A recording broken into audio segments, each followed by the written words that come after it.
कभी कभी हालात इंसान को ऐसे मोड़ पर ले आते हैं कि वह समझ ही नहीं पाता कि अब क्या करे, किस ओर जाए। कुछ ऐसा ही हुआ था सुनन्या के साथ। एक पल में कितना कुछ बदल गया था उसकी जिंदगी में। काश आज उसने सुबह चुपके से अपने पति सुशांत की बातें न सुनी होती। वह किसी से मोबाइल पर कह रहा था, हाँ हाँ डियर, मैं ठीक 5 बजे आ जाऊंगा नक्षत्र होटल। वैसे भी अब तो सारा वक्त आपके ख्यालों में गुजरेगा। कहते हुए सुशांत ने फोन पर ही किस किया तो सुनन्या का दिल तड़प उठा। सुनन्या मानती थी कि सुशांत ने उसे साधारण मध्यम वर्गीय परिवार से निकालकर शान शौकत की पूरी दुनिया दी। गाड़ी बंगला, नौकर चाकर, कपड़े जेवर, भला किस चीज की कमी रखी। फिर भी वह आज स्वयं को बहुत बेबस, लाचार और टूटा हुआ महसूस कर रही थी। वह बेसब्री से 5 बजने का इंतजार करने लगी ताकि नक्षत्र होटल पहुंचकर हकीकत का पता लगा सके, खुद को एतबार दिला सके कि यह सब यथार्थ है, महज वहम नहीं जिसके आधार पर वह अपनी खुशियां दांव पर लगाने चली है। 4:45 ही वह होटल के गेट से दूर गाड़ी खड़ी करके अंदर रिसेप्शन में बैठ गई। दुपट्टे से अपना चेहरा ढक लिया और काला चश्मा भी लगा लिया ताकि सुशांत उसे पहचान न सके। ठीक 5 बजे सुशांत की गाड़ी गेट पर रुकी। स्मार्ट नीली टी शर्ट व जींस में वह गाड़ी से उतरा और रिसेप्शन की तरफ बढ़ गया। वहां पहले से ही एक लड़की उसका इंतजार कर रही थी। दोनों पुराने प्रेमियों की तरह गले मिले, फिर हाथों में हाथ डाले लिफ्ट की तरफ बढ़ गए। सुनन्या की आंखें यह सब देखकर भर आईं। उसका कंठ सूखने लगा। उसे महसूस हुआ जैसे वह फूट फूट कर रो पड़ेगी। थोड़ी देर डाल से टूटे पत्ते की तरह वह वहीं बैठी रही, फिर तुरंत स्वयं को संभालती हुई उठी और गाड़ी में बैठ गई। घर आकर औंधे मुंह बिस्तर पर गिर पड़ी। देर तक रोती हुई सोचती रही कि किस मोड़ पर उसे स्वयं गलती होगी जो सुशांत को यह बेवफाई करनी पड़ी। वह स्वस्थ है, खूबसूरत है, अपने साथ साथ सुशांत का भी पूरा ख्याल रखती है, इतना प्यार करती है उसे, फिर सुशांत ने ऐसा क्यों किया। हमेशा की तरह सुनन्या ने स्वयं को संभालने और दिल की बात करने के लिए सुप्रिया को फोन लगाया, जो उसकी सबसे प्रिय सहेली थी। उससे वह हर बात शेयर करती। सुनन्या की आवाज में झलकते दुख व कंपन को एक पल में सुप्रिया ने महसूस कर लिया। फिर घबराए स्वर में बोली, सुनन्या सब ठीक तो है, परेशान क्यों लग रही है। सुनन्या ने रूंधे स्वर से सारी बात बताई तो सुप्रिया ठंडी सांस लेते हुए बोली, हिम्मत ना हार, मैं मानती हूँ जिंदगी कई दफा हमें ऐसी स्थितियों से रूबरू कराती है जहाँ हम दूसरों पर क्या खुद पर भी विश्वास खो बैठते हैं। तू नहीं जानती, मैं खुद इस खौफ से में रहती हूँ कि कहीं मेरी जिंदगी में भी कोई ऐसा शख्स ना आ जाए जिसके लिए प्रेम की कोई कीमत ना हो। मैं घबराती हूँ ठगे जाने से, प्यार में कहीं पछतावा हाथ ना लगे, शायद इसलिए अपने काम के प्रति ही समर्पित रहती हूँ। शायद तू ठीक करिए सुप्रिया, मगर मैं क्या करूँ, मैंने तो अपनी जिंदगी सुशांत के नाम कर दिया है। ऐसा सिर्फ तेरे ही साथ नहीं हुआ सुनन्या, तुझे याद है स्कूल में हमारे साथ पढ़ने वाली नेहा। सुप्रिया बोली, कौन वह जिसकी माँ हमारे स्कूल में क्लर्क थी। हाँ हाँ वही, अब वह भी किसी स्कूल में छोटी मोटी नौकरी करने लगी है। कभी कभी माँ को किसी काम में मदद की जरूरत होती है तो मैं उसे बुला लेती हूँ। अटैच हो गई है हमसे, पास ही के घर में रहती है, अपने बारे में सब कुछ बताती रहती है। उसने लव मैरिज किया था पर उसके साथ भी यही कुछ हुआ। उफ, फिर तो वह परेशान होगी, आकर रो रही होगी तेरे पास, अंदर ही अंदर घुट रही होगी जैसे मैं। नहीं नहीं सुनन्या, ऐसा कुछ नहीं। उसका रिएक्शन बहुत अलग रहा। उसने उसी वक्त खुलकर इस विषय पर अपने पति से बात की, जली कटी सुनाकर अपनी भड़ास निकाली, फिर अपने पति को अल्टीमेटम देकर छोड़ दिया कि यदि आइंदा इस घटना की पुनरावृत्ति हुई तो वह घर छोड़कर चली जाएगी। उसने ठीक किया, मगर मैं ऐसा नहीं कर सकती सुप्रिया, समझ नहीं आ रहा है कि क्या करूं, बुझे स्वर में सुनन्या ने कहा।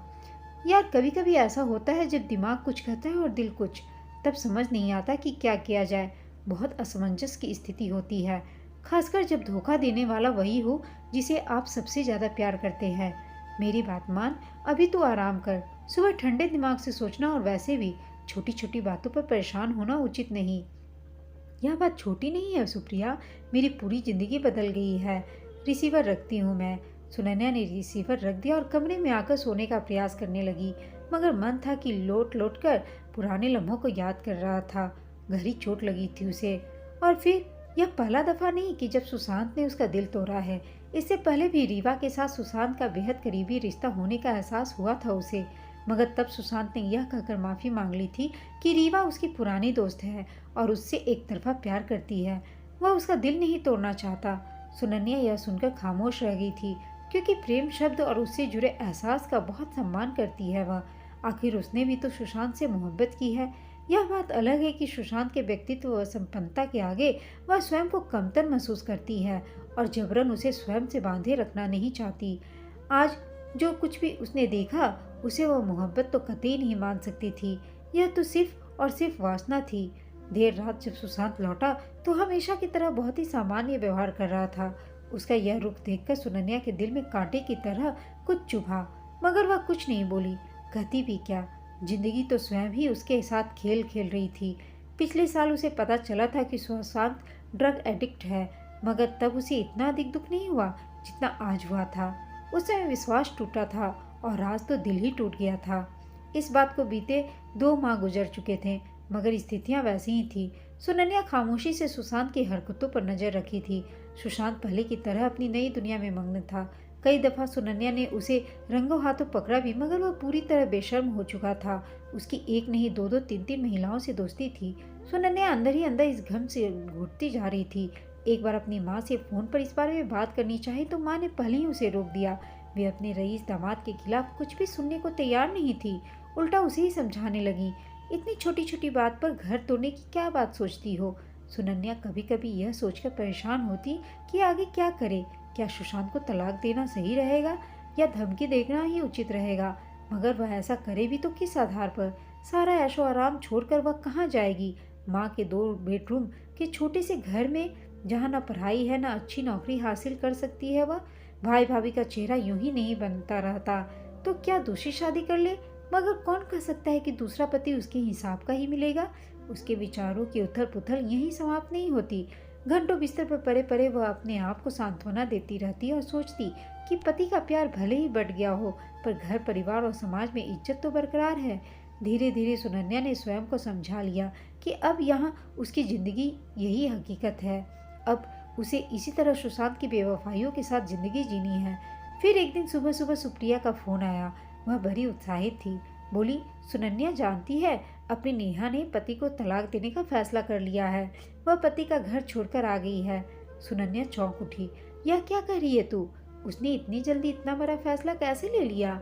मेरे ख्याल से उसने कुछ गलत नहीं किया सुनन्या। आखिर फैसला तो लेना ही था उसे। मैं तो कहती हूँ कि तुझे भी यही करना चाहिए। उसने सही कदम उठाया है। कह रिसीवर रखती हुई सुनन्या सोच में पड़ गई। दिन भर बेचैन रही, रात भर करवटें बदलती रही। दिल में लगातार विचारों का भंवर बढ़ता रहा। आखिर सुबह वह इस फैसले से के साथ उठी और स्वयं से ही बोल पड़ी कि ठीक है, मैं भी नेहा की तरह कठोर कदम उठाऊंगी। तभी सुशांत को पता चलेगा कि उसने मेरा दिल दुखाकर अच्छा नहीं किया। बहुत प्यार किया था मैंने उसे, मगर वह कभी मेरी कदर नहीं कर सका।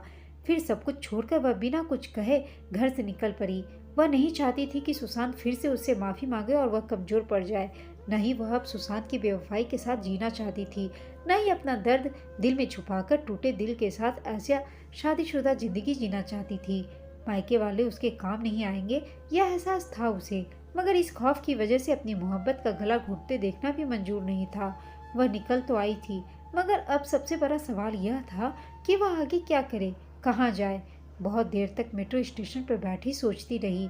तभी सुप्रिया का फोन आया। कहाँ है यार?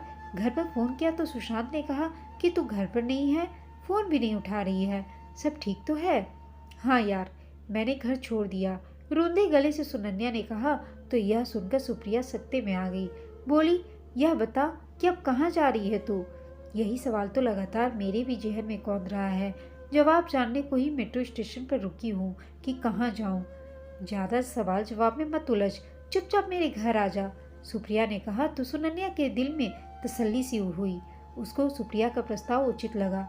आखिर सुप्रिया भी तो अकेली रहती है। 2 सिंगल महिलाएं एक साथ रहेंगी तो एक दूसरे का सहारा ही बनेंगी। सारी बातें सोचकर सुनन्या चुपचाप सुप्रिया के घर चली गई। सुप्रिया ने उसे सीने से लगा लिया।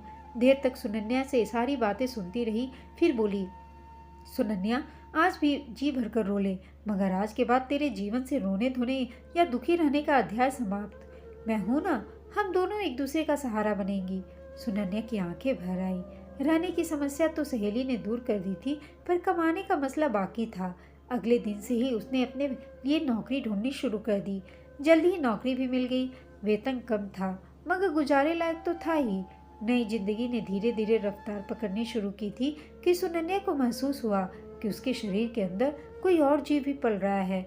इस हकीकत को डॉक्टर ने भी कंफर्म कर दिया, यानी सुशांत से जुदा होकर भी वह पूरी तरह उससे अलग नहीं हो पाई थी। सुशांत का अंश उसकी कोख में था। भले ही इस खबर को सुनकर चंद पलों को सुनन्या हतप्रभ रह गई थी, मगर फिर उसे महसूस हुआ जैसे उसे जीने का नया मकसद मिल गया हो।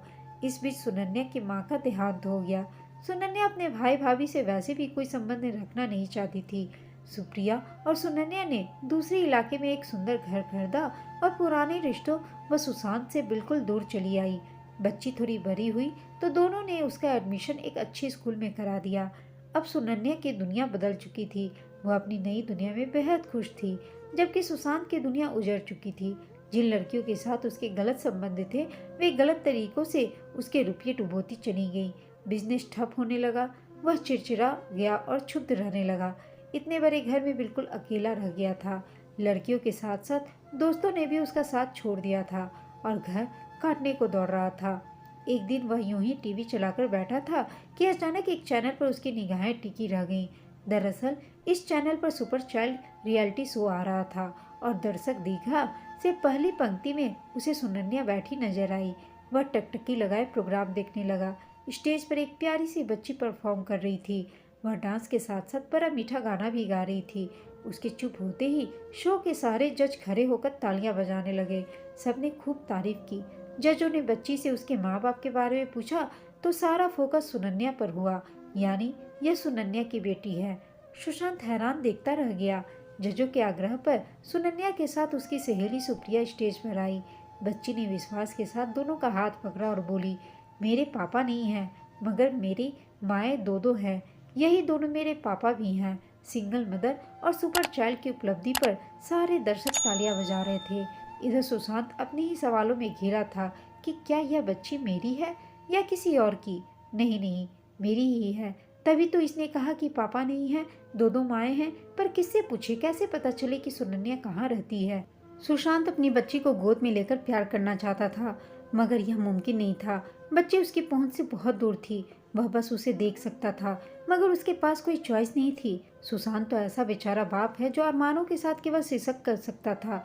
सुनन्या बड़े गर्व से बेटी को सीने से लगाए रोए जा रही थी और सुशांत भरी निगाहों से उसे निहार रहा था। सुशांत को लगा कि जैसे अभी चाहकर वह सुनन्या से माफ़ी मांगे और उसके साथ रहने के लिए अपनी इच्छा जाहिर करे, पर ऐसा होना संभव नहीं था, क्योंकि सुनन्या ने सुशांत को छोड़कर अपनी एक नई जिंदगी में अपनी बेटी के साथ खुश थी। दोस्तों, आपको यह कहानी कैसी लगी कमेंट करके बताइएगा। साथ ही कहानी अच्छी लगी हो तो इसे लाइक, शेयर और चैनल को सब्सक्राइब अवश्य कीजिएगा। कहानी सुनने के लिए आप सबका धन्यवाद।